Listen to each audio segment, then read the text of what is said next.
Pour espérer pouvoir participer à l'émission Mariés au premier regard, les célibataires doivent passer une série de tests et d'entretiens.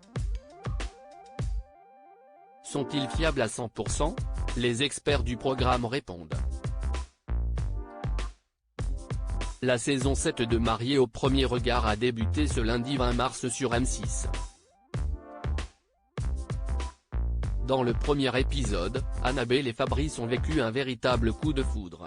Une rencontre qui donne de l'espoir pour la suite de l'expérience. Ils font partie des 14 célibataires qui ont été choisis cette année pour se marier à l'aveugle. Ces candidats rêvent tous de s'engager, mais ils n'arrivent pas à trouver l'amour.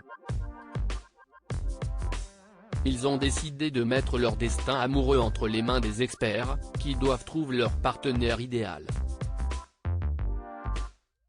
Pendant plusieurs mois, ils ont participé à une série de tests et d'entretiens pour dévoiler leurs critères amoureux et parler de leurs projets en couple.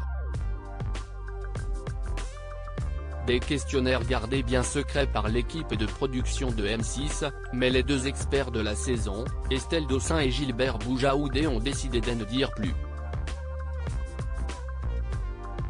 La vérité sur les tests de Mariés au premier regard. Les futurs candidats de l'émission répondent à plusieurs centaines de questions lors de cette première phase de test.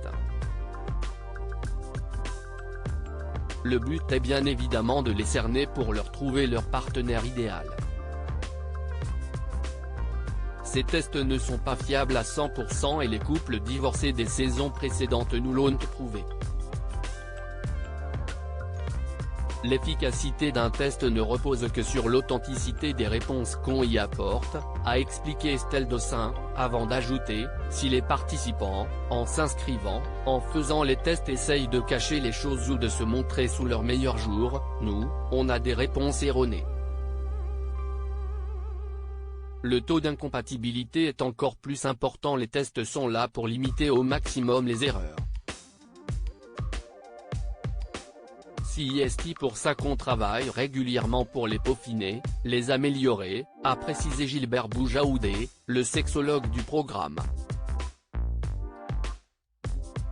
Si le taux de compatibilité d'un couple est mis en avant dans l'émission, les experts ne prennent pas à la légère le taux d'incompatibilité, qui peut jouer sur l'avenir d'un couple. Ce que l'on observe avec l'expérience des années, plus les pourcentages restants sont restreints, plus les personnes qui se marient vont avoir des caractéristiques qui sont résistantes au changement.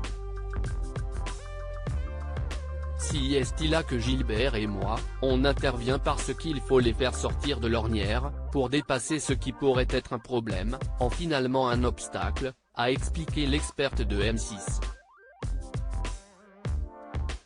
À lire aussi du jamais vu dans Mariés au premier regard, les experts enfreignent une règle du programme.